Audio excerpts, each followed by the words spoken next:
नमस्कार, times now Bharat पर आपका बहुत बहुत स्वागत है। आपके साथ मैं हूं राकेश पांडे। शाम के 5 बजने वाले हैं। वक्त हो गया है देश के सबसे पसंदीदा डिबेट शो राष्ट्रवाद का। राष्ट्रवाद यानी देश से बढ़कर कुछ नहीं। और रोज की तरह मेरी मौजूदगी है प्रयागराज महाकुंभ में। प्रयागराज महाकुंभ से अलग एक देश में भड़काऊ सियासत चल रही है। कुशीनगर से देश की संसद तक मुसलमानों के खिलाफ साजिश हो रही है, ये बात साबित करने की कोशिश हो रही है। कुशीनगर में मदरी मस्जिद का अवैध हिस्सा गिरा, कांग्रेस को उसमें कुरान पाक कैसे लगा? वक्फ संशोधन बिल जेपीसी की रिपोर्ट पेश हो गई है उस पर, और उसको ये साबित करने की कोशिश हो रही है कि ये एंटी मुस्लिम बिल है। सवाल है कि क्यों?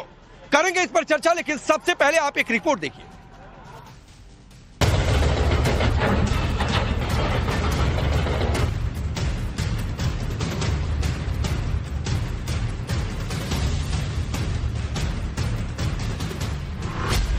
क्या देश में मुस्लिम वोटों के लिए भड़काऊ प्रोपेगेंडा चलाया जा रहा? अवैध कब्जे पर बुलडोजर एक्शन हो या फिर वक्फ बिल का मसला, क्या विपक्ष वोट बैंक और तुष्टीकरण की सियासी राजनीति के लिए मुसलमानों को भड़काने में जुटा है? कुशीनगर में 3 दिन पहले बुलडोजर से मदरी मस्जिद के अवैध हिस्से को क्या गिराया गया? कांग्रेस और समाजवादी पार्टी से लेकर मुस्लिमों के ठेकेदार मुसलमानों को भड़काने में जुट गए। बुलडोजर एक्शन के बाद कुशीनगर के मुसलमानों को भड़काने उकसाने की साजिश किस तरह से हो रही है, उसका उदाहरण इस वीडियो के जरिए देखिए। वीडियो कल शाम का बताया जा रहा, जिसमें एक शख्स दिख रहा जो मुसलमानों को भड़का रहा, मुसलमानों की मस्जिद को शहीद करने की बात कर रहा। गैरतमंद लोगों से मैं कहना चाहता हूं कि अपनी मस्जिदों की हिफाजत अपने खुद करना पड़ेगा। जिंदगी और मौत तो अल्लाह के हाथ में, ऊपर वाले के हाथ में है।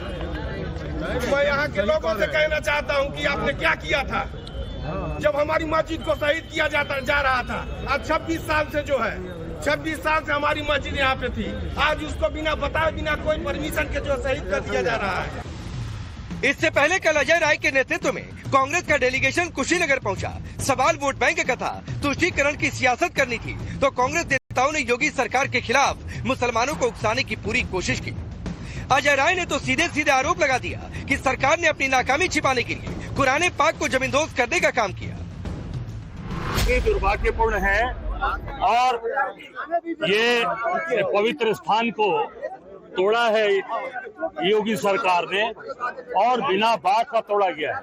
केवल अपनी नाकामियों को छिपाने के लिए, अपने कमियों को छिपाने के लिए जो ये पूरी सरकार फेल है उत्तर प्रदेश में, ये जानबूझकर इस तरह की हरकतें कर रही है कि कैसे भी माहौल में तनाव पैदा हो, कैसे हमारे जो सुख और संपन्नता के साथ, भाईचारे के साथ लोग रह रहे हैं, बच्चों को पढ़ा रहे हैं, उनकी शिक्षा तामील दे रहे हैं, आज वहां पर इस तरीके की घटनाएं की गई। कुरान पाक को जमीन के अंदर आप इस तरीके की चीजें कि उनको जमींदोज किया है। मैं समझता हूं कि ये बहुत ही दुखद और बहुत ही शर्मनाक घटना है, जिसकी जितनी भी निंदा की जाए कम। इतना ही नहीं, अजय राय यही नहीं रुके, खुद को अवैध कब्जादारियों का सबसे बड़ा हमदर्द बता दिया और कहा कि कुशीनगर से लेकर दिल्ली तक कांग्रेस का पूरा कुनबा उनके लिए लड़ाई लड़ेगा।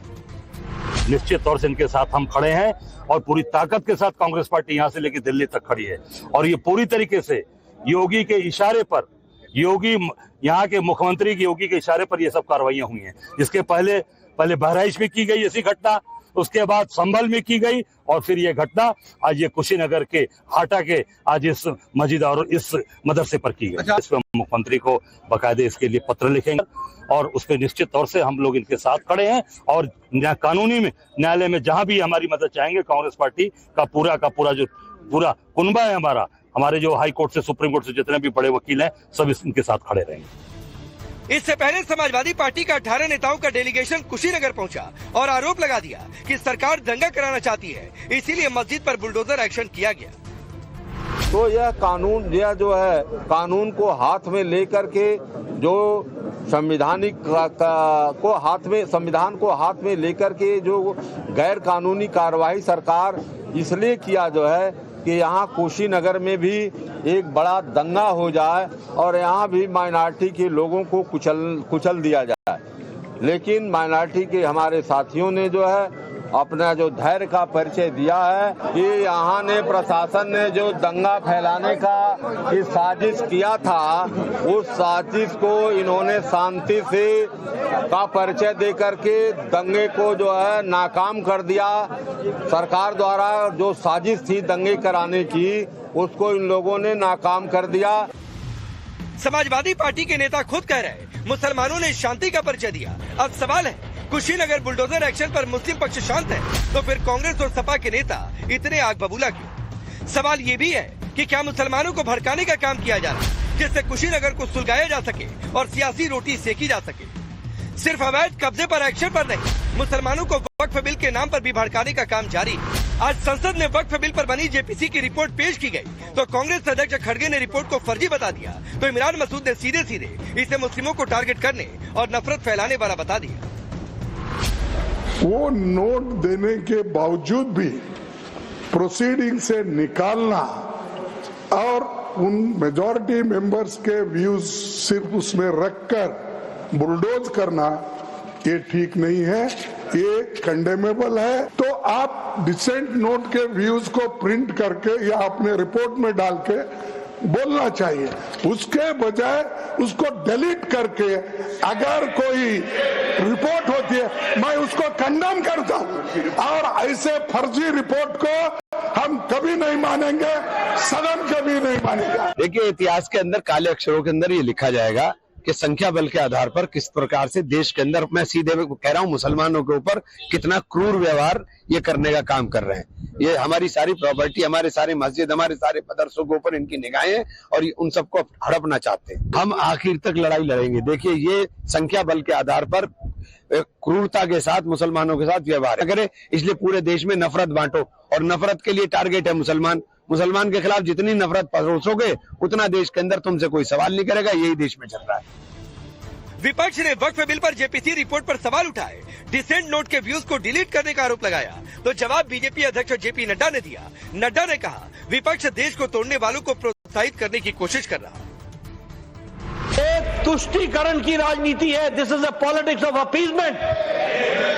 ये देश को कमजोर करने के लिए, जॉन बेटा, ये क्वेश्चन आवर जरूर है, लेकिन क्वेश्चन आवर में सबसे बड़ा क्वेश्चन ये है कि कुछ लोग देश को तोड़ने की साजिश करते हैं। कुछ लोग, some people are trying to fight against the Indian state। Bharat देश के खिलाफ लड़ रहे हैं, इसलिए यह विपक्ष की आज का वॉकआउट होना, ये ऑन रिकॉर्ड आना चाहिए कि ये देशद्रोही गतिविधियों को प्रोत्साहन देने का एक माध्यम है और उसका एक्सप्रेशन है। और कांग्रेस पार्टी और विपक्ष आज देश के जो लोग खंडित करना चाहते हैं, देश को कमजोर करना चाहते हैं, उनके हाथ मजबूत करने का काम कर रही है, तो विपक्ष कर रही है। अब सवाल है, क्या तुष्टीकरण और खास वोट बैंक की राजनीति के लिए विपक्ष को अवैध पर बुलडोजर एक्शन चुभ रहा? सवाल ये भी कि क्या विपक्ष वक्फ पर भ्रम फैलाकर मुसलमानों को भड़काने की साजिश रच रहा? सबसे बड़ा सवाल है, आखिर अवैध के खिलाफ एक्शन पर विपक्ष की तरफ से बेवजह का विवाद खड़ा कर मुसलमानों को भड़काने की कोशिश क्यों हो रही? Bureau report, times now Bharat.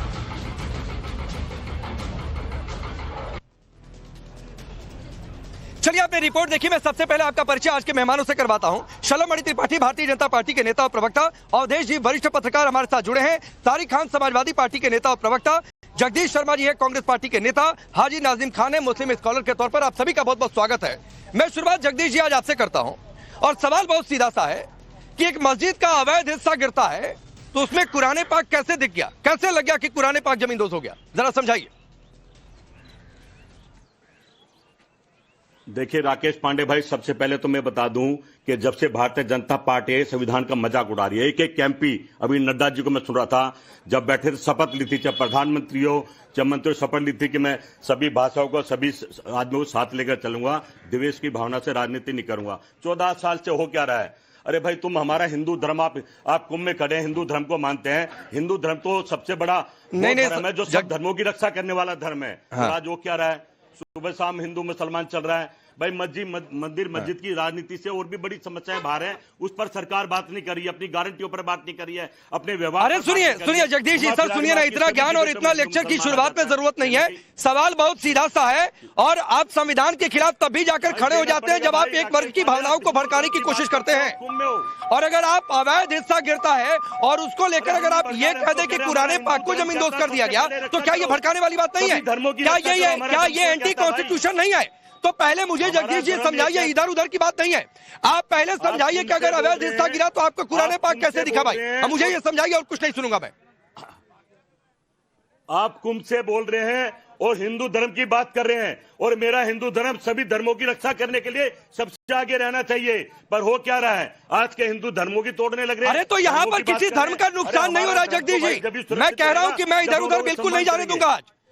Jagdish ji इधर उधर बिल्कुल जाने नहीं दूंगा, मैं आपको पहले बता रहा हूँ, आज सर बिल्कुल इधर उधर नहीं जाने दूंगा। मेरा बहुत सीधा सा सवाल है कि मस्जिद का अवैध हिस्सा गिरा, मस्जिद का अवैध हिस्सा गिरा, कुरान पाक कैसे लगा? क्या मैं चुप बैठूंगा? समझो, बात समझो। कोई मेरे अरे भाई तो मंदिर अवैध होगी तो मंदिर पर भी बुलडोजर चलेगा, तो वो चुप नहीं बैठेंगे। जगदीश शर्मा, अगर कोई मंदिर गलत जगह पर बनेगी, अवैध कंस्ट्रक्शन होगा तो उस पर भी बुलडोजर चलेगा, उस पर भी बुलडोजर चलेगा। ना पीछे जाकर मत छिपिए। मस्जिद में भी भगवान इस बात को जगदीश जी नहीं, कोई कंस्ट्रक्शन अवैध होगा तो बुलडोजर सही करता है दोनों जगह। ना जगदीश जी भागिए नहीं, इस बात को एकदम भागिए नहीं, मुझे ये समझाइए। इसमें और बड़ी समस्या जगदीश जी आज इसके अलावा मैं कुछ नहीं सुनने वाला हूँ। अमेरिका से लोग भगाए जा रहे हैं, प्रधानमंत्री पता नहीं, हाँ समस्या। अरे तो जाकर अजय राय को समझाइए, जगदीश शर्मा जाकर अजय राय को समझाइए कि देश में और समस्याएं, उन समस्याओं पर ध्यान दें, उनके लिए आवाज उठाएं। ये नहीं कि कोई अवैध हिस्सा गिरता है उसमें बता दे कि कुरान पाक दिख गया। ये आप भड़का रहे हैं जगदीश शर्मा, ये आप भड़का रहे हैं जगदीश शर्मा, आपकी पार्टी भड़काने का काम कर रही है। शपथ ली थी, मैं किसी से द्वेष की भावना से बात नहीं करूंगा, मैं किसी से द्वेष की भावना से बात नहीं करूंगा। ये हमने राजनीतिक लोग हैं, हम शपथ लेके आ रहे हैं, आते हैं सत्ता राजनीति में। अरे तो इसमें द्वेष कहां से आ गया? संविधान का इसमें द्वेष कहां से आ गया? इसमें द्वेष कहां से आ गया भाई? इसमें कहां से द्वेष आ गया? चलिए शर्म मणि, नहीं रुकिए, क्या हो रहा है ना, रुक जाइए, अभी लोगों के बीच में जाता हूं, इनसे भी पूछता हूं कि क्या हो रहा है। अभी यहाँ पर लोगों के बीच भी पूछता हूं। शलभ मणि त्रिपाठी, अब रुक जाइए जगदीश शर्मा, आपसे आपको मैंने इतना समय दिया, आप नहीं बता पाए। शलभ मणि, एक बात बहुत सीधी सी है, और बहुत सीधी सी ये है कि अब इन्हें लग रहा है कि एक वर्ग को भड़का दो। मैं सवाल पूछते थक गया कि भाई ये अवैध हिस्सा गिरा तो ये कुरान पाक कैसे लगा, कैसे जमींदोज हो गया, समझाइए। और अगर समझा देंगे तो मैं आपसे सवाल करूंगा, लेकिन उस पर ये बोलने को तैयार नहीं है। तो आप समझिए कि किस तरीके से एक प्लान हो रहा है कि एक वर्ग को भड़का दिया जाए। राकेश भाई, पूरी की पूरी पार्टी केवल तुष्टीकरण में कुर्बान हो गई। आपने दिल्ली के चुनाव में देखा होगा कि जीरो का इन्होंने हैट्रिक बनाया। देश की जनता इनका मिजाज समझ चुकी है, इनका चरित्र समझ चुकी है। जब सीएए को लेकर इन्होंने बवाल खड़ा कराया पूरे देश में, लोगों ने वो भी देखा। और आज जिस प्रकार से मैं कहता हूं, अगर आप इतने ही सही हैं तो जाइए ना, कोर्ट में चुनौती दीजिए, कोर्ट के अंदर जाके चैलेंज करिए। वो जो अवैध मस्जिद गिराई जा रही है, आप उसके साथ खड़े हैं तो जाके कोर्ट में अपनी बात रखिए। लेकिन इस प्रकार से टेलीविजन पे बैठ के जो निर्माण अवैध तरीके से हो रहा है, वहां पे डिस्ट्रिक्ट मजिस्ट्रेट की तरफ से, नगर पालिका की तरफ से वहां पे 30-30 नोटिसें हुई कि आप आके अपना जवाब दीजिए। अगर आपने बिना नक्शे के बनाया है, क्यों बनाया, आपने नक्शा पास क्यों नहीं कराया, वो जवाब नहीं दे पाए। उसके बाद जब अथॉरिटीज ने कार्रवाई की, ये तो अथॉरिटीज का काम है, सरकार का काम तो नहीं है, उसके बाद आप खड़े होते हैं उनके पक्ष में, इस प्रकार की बातें करते हैं, भड़काने की कोशिश करते हैं। तो देश की जनता, राकेश भाई, इनका कांग्रेस के जो लोग हैं, सपा के लोग हैं, इनका चरित्र समझ चुकी है। ये वो लोग हैं, जब बाटला एनकाउंटर हुआ और मोहन शर्मा जैसे जाबाज अफसर जो अपने बच्चे को, जिंदगी मौत से उनका बच्चा जूझ रहा था, उसको अस्पताल में छोड़कर गए और शहीद हो गए। ये महेश शर्मा के साथ नहीं खड़े हुए, मोहन शर्मा के साथ नहीं खड़े हुए, ये खड़े हुए आतंकवादियों के साथ। सोनिया गांधी तक रो पड़ी, कांग्रेस पार्टी तक रो पड़ी। तो ये इनका चरित्र है। ये हमेशा इस बात की इनकी कोशिश रहती है किस प्रकार से वोटों का तुष्टीकरण करें। ये वही लोग हैं जो 28-28, 30-30 वकील कोर्ट के भीतर खड़े करते थे, और वो 30-30 वकील कांग्रेस पार्टी की तरफ से खड़े होते थे, सपा की तरफ से खड़े होते थे, और वो ये कहते थे भगवान राम का वजूद ही नहीं है, भगवान राम तो काल्पनिक है। इनके कपिल सिब्बल, इनके बहुत बड़े नेता हैं, कपिल सिब्बल खड़े हो कहते थे भाई फैसला नहीं आना चाहिए मंदिर के ऊपर, तो मंदिर पर फैसला नहीं आना चाहिए, भगवान राम काल्पनिक हैं, राम सेतु था ही नहीं, जो आतंकवादी हैं उनके प्रति सहानुभूति है। और उसके बाद ये कहते हैं बड़े सेकुलर हैं। ये इनकी सेकुलर की परिभाषा है, इनके सेकुलरिज्म की परिभाषा है। तो देश की जनता ने समझ लिया है, इसीलिए लोगों से पूछता हूँ, आप कहाँ से हैं भाई? मैं हरियाणा से हूँ सर। हरियाणा से हैं। ये बताइए, मस्जिद का एक अवैध हिस्सा गिरता है, कांग्रेस अगर ये कह रही है कि कुरान पाक जमींदोज कर दिया गया, तो क्या ये भड़काने वाली बात नहीं है? बिल्कुल भड़काने वाली बात है सर। क्यों ऐसा कहा जा रहा है? हिंदुस्तान में हिंदुस्तान का मंदिर ही बनना चाहिए। बांग्लादेश में मंदिर तोड़ते तो ये मंदिर की बात ही नहीं भाई, मस्जिद का अवैध हिस्सा गिरा है तो उसको किसी धर्म ग्रंथ से जोड़ दिया जाए, तो उस धर्म ग्रंथ का भी क्या ये अपमान नहीं है क्या? सुनो, ये हिंदुस्तान है, हिंदुस्तान में हिंदू मंदिर होना चाहिए। पाकिस्तान में मंदिर, हिंदू मंदिर की बात, आप मुद्दा नहीं समझ पा रहे हैं। ठीक है, आप मुद्दा नहीं समझ पा रहे हैं, आप बताइए भाई। किसके बारे में? कि अगर अवैध हिस्सा कोई बुलडोजर से गिर जाए, चाहे मंदिर है चाहे मस्जिद है, उसको धर्म ग्रंथ से जोड़ दिया जाए, क्या ये ठीक है? नहीं, कोई भी अवैध तो गिरने चाहिए। अवैध है तो गिरेगा कि नहीं? हाँ, नहीं अवैध है तो गिरेगा कि नहीं भाई? गिरना चाहिए, गिरना चाहिए ना। हाँ, इधर बताइए। एकदम गिरना चाहिए, गिरना ही चाहिए, गिरना ही चाहिए। अब चलिए तारिक खान, मंदिर या मस्जिद अवैध हिस्सा है तो गिरना चाहिए, और गिरेगा तो बुलडोजर से गिरेगा, नियमों के तहत भी गिरना चाहिए, नियमों के तहत गिरा भी। लेकिन मैं बहुत सीधा सा सवाल, क्या आप अजय राय की इस राय से इत्तेफाक रखते हैं कि कुरान पाक जमींदोज कर दिया गया? और मैं तो बल्कि आगे ये सवाल पूछता हूं कि क्या ये कुरान पाक का अपमान नहीं है कि अवैध हिस्सा गिरता है उसको इतने पवित्र ग्रंथ से आपने जोड़ दिया? देखिए, मस्जिद अवैध थी अवैध, इसका निर्णय चैनल पे नहीं होगा, पहली बात। अब वो जो उन्होंने कहा वो जाने। और दूसरी बात ये है कि नगरपालिका कोर्ट नहीं, मस्जिद नहीं, मस्जिद का एक हिस्सा, ठीक है। हाँ। मस्जिद आधी तोड़ी पूरी तोड़ी वो बात अलग की है, तो वो मस्जिद ही कहलाई। नगरपालिका कोर्ट नहीं है, कोर्ट तय करेगा कि वैध है अवैध है। एडीएम की पैमाइश होती है उससे कुछ ही दिन पहले, उस पैमाइश में एडीएम ये कहते हैं कि 33 डेसिमल जमीन मस्जिद के पास है और मस्जिद का निर्माण 28 डेसिमल था। मामला कोर्ट में चला गया, स्टे लगा। इतनी जल्दी क्या थी तोड़ने की? जल्दी पता है क्या थी? क्योंकि पूरा यूपी को कवर करना था दंगे की आग से। वेस्टर्न यूपी संभल से कवर किया गया, फिर बहराइच में दंगा करा के कवर किया गया, अब वेस्टर्न यूपी में एक दंगा कराकर पूरी आग बराबर करना चाहते थे। जो यूनिफॉर्मिटी नहीं थी पूरे उत्तर प्रदेश में दंगे की, उसमें रोल बड़ा भारतीय जनता पार्टी का। पत्थरबाजों के साथ खड़े होकर, गोलीबाजों के साथ खड़े होकर आप किसको कवर कर रहे थे तारिक खान? आप किसको कवर कर रहे थे पत्थरबाजों के साथ खड़े होकर? पत्थरबाजों से बड़ा गुंडा विष्णु शंकर जैन था, जो 200 बीजेपी कार्यकर्ताओं को नारे लगवाते सर्वे कराने लेकर गया था। वो गुंडा था, वो पत्थरबाज था। उसने तारिक खान सुनिए, ये यहाँ पर आकर किसी के खिलाफ आकर कुछ भी बोल देने का कोई मतलब नहीं है। आप जाकर कोर्ट में केस कर दीजिए। और दूसरी बात है तारिक खान सुनिए, मैं इसलिए बीच में आया, तारिक खान सुनिए, मैं इसलिए बीच में आया कि पहले मेरा मूल सवाल अलग है, अभी मैं इस पर आ ही नहीं रहा हूँ कि सुनिए तारिक भाई सुनिए, एक सवाल, चूंकि आप मुस्लिम सुनिए ना, आप एक पार्टी के, अरे सुनिए भाई, एक पार्टी के प्रवक्ता भी हैं और मुस्लिम भी आप हैं, सुनिए ना। अरे तारिक खान सुनिए भाई, नहीं पहले सुनिए मेरा सवाल सुनिए। मैं अभी बुलडोजर एक्शन सही गलत अवैध वैध पर अभी जा ही नहीं रहा हूँ, मेरा सवाल कुछ और है। अरे सुनिए तारिक खान, मेरा सवाल कुछ और है, और वो सवाल आपसे एक मुस्लिम के तौर पर भी है और वो सवाल आपसे एक पार्टी के प्रवक्ता के तौर पर भी है। सुन लीजिए सवाल, मैं आपको 1 मिनट दूंगा, सवाल सुन लीजिए पहले। क्या मैं सवाल आपसे, अरे मैं कर्मचारी हूं, भड़काऊ गैंग टूलकिट मत बना करिए, एक नेता की तौर पर रहिए तारिक खान। और इतनी भड़काऊ तकरीरें करने का शौक है तो नेतागिरी छोड़कर जाकर मौलाना का काम शुरू कर दीजिए। सुनिए पहले, अब सवाल आपसे क्या पूछ रहा हूँ, वो सवाल सुनिए तारिक खान, सवाल सुनिए।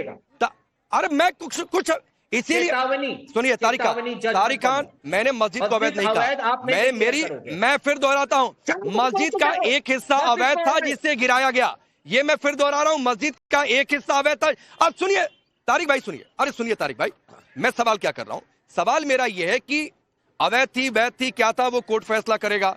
प्रशासन कह रहा है अवैध था, नोटिस दिया, स्टे आया था, स्टे की तारीख के बाद हमने तोड़ा, ये प्रशासन का एक्शन है। क्या सही गलत है फैसला कोर्ट करेगा, ना आप करेंगे ना मैं करूंगा यहाँ बैठकर। मेरा सवाल ये है कि अगर प्रशासन के मुताबिक मस्जिद का एक हिस्सा अवैध था, उसे गिरा दिया गया, तो ये कहना कि कुरान पाक को ही जमींदोज कर दिया गया, क्या ये सही है? नंबर 1 बात। और नंबर 2 बात है, क्या ये उस पवित्र ग्रंथ का अपमान नहीं है? ये बिल्कुल किसी मौलाना से पूछना चाहिए, मेरे हिसाब से ये कहना सही नहीं, मगर बेहतर होगा कि ये बात किसी इस्लामिक जानकार से जो कि धर्मगुरु हो, उनसे आप पूछिए, जरूर बताएंगे कि क्या ये तौहीन हुई है। ऐसी बात नहीं है, मगर ठीक है नहीं आपकी तारीफ पे करूंगा तारिक खान, मैं बस यही जानना चाहता था कि ये कहना ठीक है कि नहीं है। एक पॉलिटिकल लाइन आपने खींची, अब आपने कहा मौलाना से पूछिए, तो हाजी नाजिम खान को स्क्रीन पर रखिए। अब रुक जाइए, मैं क्लियर कर लेता हूं। हाजी नाजिम खान, मस्जिद का एक हिस्सा, हाँ बिल्कुल ठीक बात है, और मैं आपकी इस राय की तारीफ भी करता हूं कि ये नहीं कहना चाहिए था, और मैं उम्मीद भी यही करता हूं कि यही पॉलिटिकल लाइन होनी चाहिए। अब हाजी नाजिम खान, अब आप बताइए, एक मौलाना के तौर पर आप हाजी हैं, उसके तौर पर भी बताइए, आप एक्सपर्ट हैं, मैं तो जानता नहीं हूं। ये कह देना कि मस्जिद का एक हिस्सा अवैध था, गिरा दिया गया, वैध अवैध फैसला प्रशासन, कोर्ट और जो तमाम कानूनी प्रक्रियाएं हैं, लेकिन ये कहना कि कुरान पाक को ही जमींदोज कर दिया, तो क्या ये भड़काने वाली बात नहीं है? और क्या ये कुरान का अपमान नहीं है? मैं तो सीधे ये पूछ रहा हूं। हाँ राकेश भाई, देखिए जिस तरीके से मस्जिद को लेकर यहाँ पर बातें हुई है, और देखिए कुरान का मसला एक अलग है। कुरान कैसे जमींदोज हो जाएगा? संपूर्ण मानवता के कल्याण के लिए कुरान शरीफ है, पूरी दुनिया के मानवता के कल्याण के लिए कुरान शरीफ है, अच्छा मैसेज देती है, तो वो जमींदोज कैसे हो जाएगा? ऐसे शब्दों से बचना चाहिए और माफी मांगनी चाहिए कि कुरान के बारे में इस तरीके की बातें जो कही गई है। और रही मस्जिद की बात, मस्जिद का जो अवैध हिस्सा बताया जाता है, मैं कहता हूँ मस्जिद कभी भी अवैध नहीं होती, मस्जिद वैध होती है। अगर अवैध की बात होती है तो ये बता दीजिए वहां पर कितने और जो धार्मिक स्थल है, क्या वो नक्शे से बने हुए हैं या सिर्फ मस्जिदें ही दिखाई देती है? मस्जिदों को कब तक? अरे हाजी नाजिम खान सुनिए ना, सुनिए वैध अवैध वाले चक्कर में भी आप मत पड़िए। आपसे इस्लामिक स्कॉलर के तौर पर सवाल पूछा था, आप कुरान पाक को जमींदोज कह देना गलत है, अपमान है आपके हिसाब से, तो क्या कांग्रेस को ये एहसास होना चाहिए कि नहीं कि उसने गलती की है? हाँ, क्या ये भड़काने वाली बात है कि नहीं है? हाँ राकेश भाई, देखिए कुरान शरीफ के बारे में जो कहा कि जमींदोज कर दिया गया, ये पूरी तरीके से गलत तरीके से बात रखी गई है, इनको माफी मांगनी चाहिए। कुरान जो है पूरी दुनिया के मानवता कल्याण के लिए कुरान शरीफ है, तो कुरान के लिए इस तरीके के शब्द का इस्तेमाल करने के लिए कांग्रेस को माफी मांगनी चाहिए। कुरान के बारे में बहुत सही बातें नहीं। अब अवधेश जी आप आइए और उसके बाद जगदीश जी आपके पास आऊंगा। अब अवधेश जी देखिए, तारिक खान ने एक लाइन खींची, तारिक खान ने एक लाइन खींची कि भाई ये कहना गलत है कांग्रेस का। हाजी नाजिम खान इस्लाम के जानकार हैं, इस्लामिक स्कॉलर हैं, हाजी भी हैं, वो भी कह रहे हैं कि भाई ये तो गलत है, ये क्या मजाक बना के रख दिया, ये तो अपमान जैसी बात है, ये तो भड़काने वाली बात है। तो कौन हिंदू मुस्लिम के पॉलिटिक्स कर रहा है और कौन भड़काने की कोशिश कर रहा है? अवधेश जी देखिए कुरान शरीफ के एक पेज को भी अपमानित किया जाए तो दुनिया में आग लग सकती है। हमने भारत में राइट देखे हैं, 2 साल पहले गाजियाबाद में क्या हुआ था, एक केवल प्रचार हो गया था कि एक पेज पर किसी ने जूता रख दिया और रात में थाने पर हमला हुआ था। डेनमार्क से लेके न्यूजीलैंड, कहां कहां क्या स्थिति पैदा हो गई है। तो देश के नेता समझते हैं कि नहीं, आपको उसकी कार्रवाई का विरोध करना है, वो अलग पक्ष होता है, उसका विरोध करिए। लेकिन देखिए दोनों तरफ आज संसद की भाषा और वहां कुशीनगर की भाषा, कांग्रेस पार्टी की एक ही भाषा है, अत्यंत डरावनी है। यहां भी जो कांग्रेस के सांसद हैं, एक कहिएगा तो मैं नाम भी ले लूंगा, उनका स्टेटमेंट था कि माइनॉरिटी के अधिकारों पर बुलडोजर चलाए जा रहे हैं। वक्फ वाले कानून को लेकर वक्फ के सभी प्रॉपर्टी पर हड़पना चाहते हैं, मुसलमानों को टारगेट किया जा रहा है और मेजॉरिटी के आधार पर मुसलमानों को देश निकाला करने की कोशिश हो रही है। अब आप सोचिए, इस प्रकार की भाषा बोलना, आप चाहे संसद में, लोकसभा के आप सांसद हैं, यहां बोल रहे हैं, वहां एक पार्टी के अध्यक्ष हैं, ये क्या कैसी राजनीति देश में करना चाहते हैं? क्या ये मानते हैं कि ये बीजेपी से लड़ाई है या देश से लड़ाई है कि देश के मुसलमानों का 10%, 20% भी अगर भड़क गया कि हमारे मजहब के खिलाफ ये बातें हो रही है, कुरान से करीब के विरुद्ध हो रही है, अगर वो कल आग लगाने पर उतर गया, इस देश का क्या होगा? ये सोचते हैं कि नहीं? अब दोनों का फैक्चुअल सिचुएशन देखिए। ये जो वक्फ विधेयक है, देखिए इतिहास में कभी भी वक्फ की इतनी लंबी बैठकें, इतने ज्यादा लोगों के साथ इंटरेक्शन हुआ ही नहीं। ये जो जेपीसी के इतिहास में, जेपीसी के सारे इतिहास मुझे मालूम है, 38 बैठकें हुई, 111 घंटे चले, 25 वक्फ बोर्ड के प्रतिनिधियों के साथ मुलाकात हुई, 15 राज्यों के प्रतिनिधियों का उसमें प्रतिवेदन आया, स्वयं जेपीसी वहां तक गई है, जेपीसी के मेंबर गए हैं। कुल मिला के 92,28,000 उसमें प्रतिवेदन आए हैं, उनको ध्यान दिया गया है। इसके बावजूद अगर आपत्ति उठाई जा रही है कि इस पर विचार नहीं हुआ और समय दीजिए, और उसी ढंग से वो जो मस्जिद है, नहीं, उसमें था कि भाई 14 फीट के करीब उसमें गलत बना था, उसकी एक लड़ाई चल रही थी। अब आप एक बात बताइए जगदीश जी, पहली बात तो यह है, हाजी नाजिम खान ने कह दिया कि भाई ये अपमान जैसी बात है। सुनिए, पवित्र ग्रंथ के लिए, कुरान शरीफ के लिए, कुरान पाक के लिए ऐसी बातें करनी थी, आपने पेपर पेश नहीं किया है तो प्रशासन ने गिरा दिया। यस राकेश पांडे जी, ठीक है, नहीं अवधेश जी अब जाने दीजिए। अब जगदीश जी, एक तो बात है, लोग कह रहे हैं कि माफी मांग लीजिए, इसी में भलाई है। पहली बात तो माफी मांगेंगे क्या? आपके नेता ने ऐसी बात कह दी।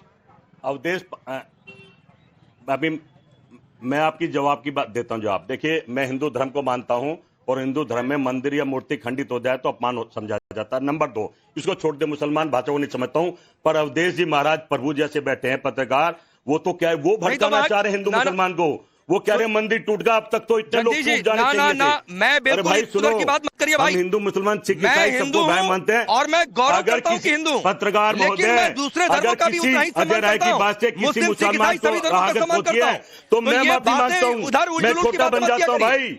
हम लड़ाना नहीं चाहते। राकेश पांडे जी, अगर किसी धर्म का सम्मान करना तो जाकर सिखाइए ना जरा को, क्यों ऐसी बातें कही? हम लड़ाना नहीं चाहते। अब तो आप खुश हैं। अरे आप जाके अपनी पार्टी के सांसदों नहीं, मैं क्या खुश होता हूँ भाई? मैं मेरे खुश और दुखी होने का मतलब थोड़ा नहीं है, लेकिन ऐसा थोड़ा नहीं कि कुछ भी बोलकर चले जाएंगे। ये कौन क्या बोल रहा है? काम लड़ानी है, देश भाई को खुश होना चाहिए। अब तक तो मंदिर टूटने पे, मस्जिद टूटना, कितने लोग आ जाते हैं उनके बोलने पे।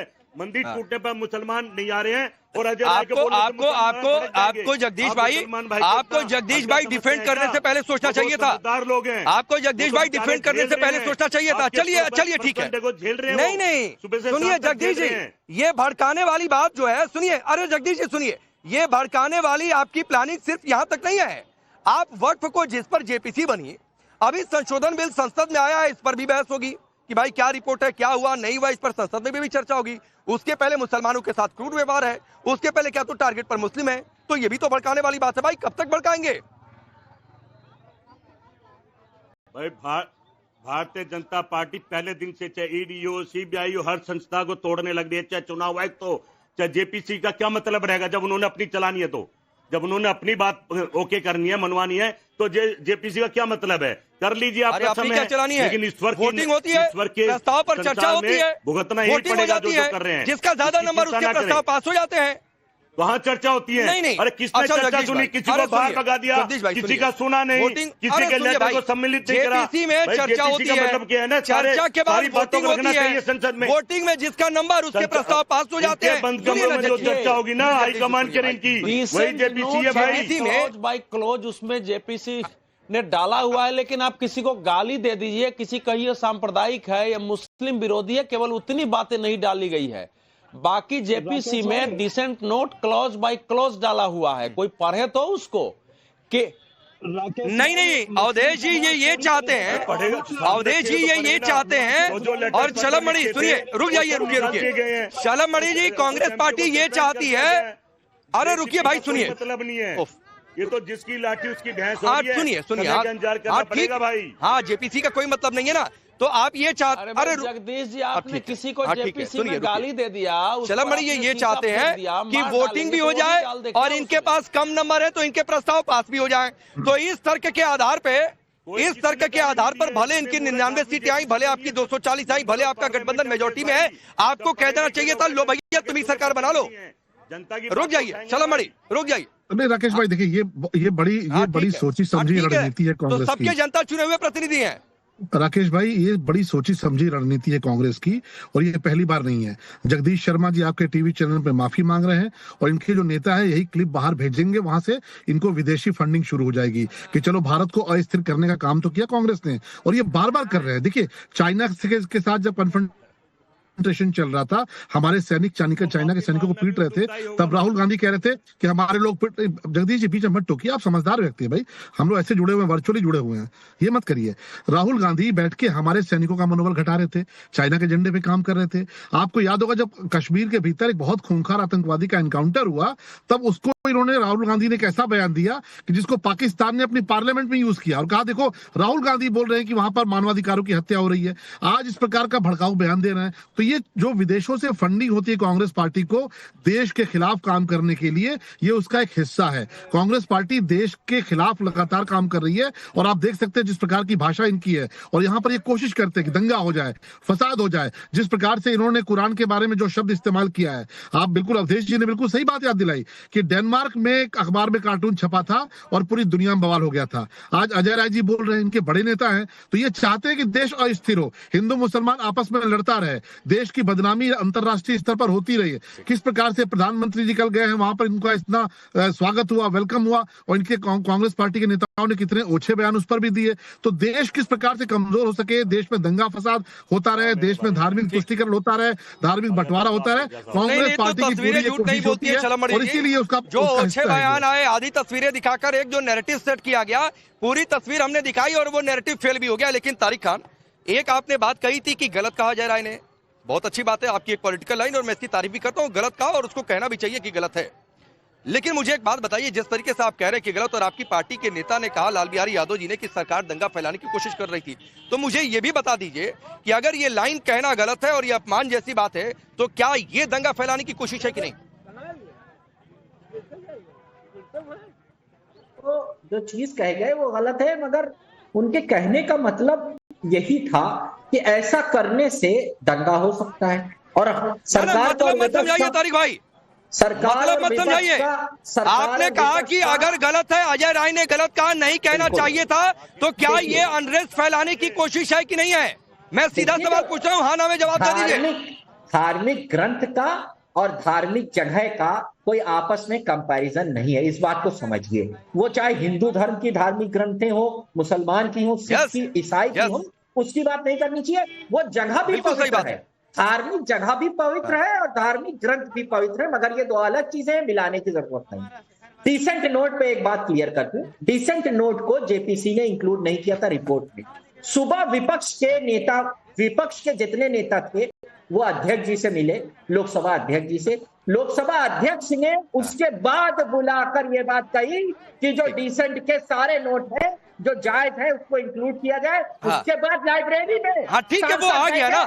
लेकिन अवधेश जी 20 सेकंड आपको दे रहा हूं, तारिक खान मेरे इस लाइन को, सवाल को स्किप करके 10 मिनट पे बस बोलिएगा कि भाई अजय राय ने गलत कहा, तो क्या ये अनरेस्ट फैलाने की कोशिश है कि नहीं, इस पर बोल ही नहीं पाई है। था या नहीं था अवधेश जी? ठीक है, नहीं तो तारिक खान जी नहीं बोल रहे हैं, बुद्धिमता से जेपीसी पर आ गए हैं। देखिए जिस प्रकार का बयान दिया गया है, ये बयान देश में आग लगाने वाली है। किसी भी पार्टी जिम्मेवार नेता को ऐसे बयान से बचना चाहिए, पार्टी में भी अगर ऐसे लोग हैं।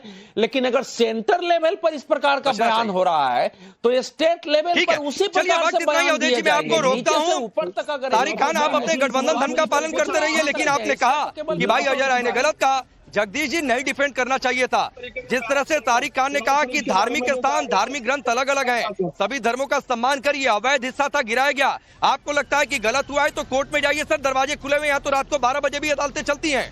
उसको कुरान पाक से जोड़ना गलत था, ये बयान ठीक नहीं है। आप सबका बहुत बहुत शुक्रिया, रुकेंगे।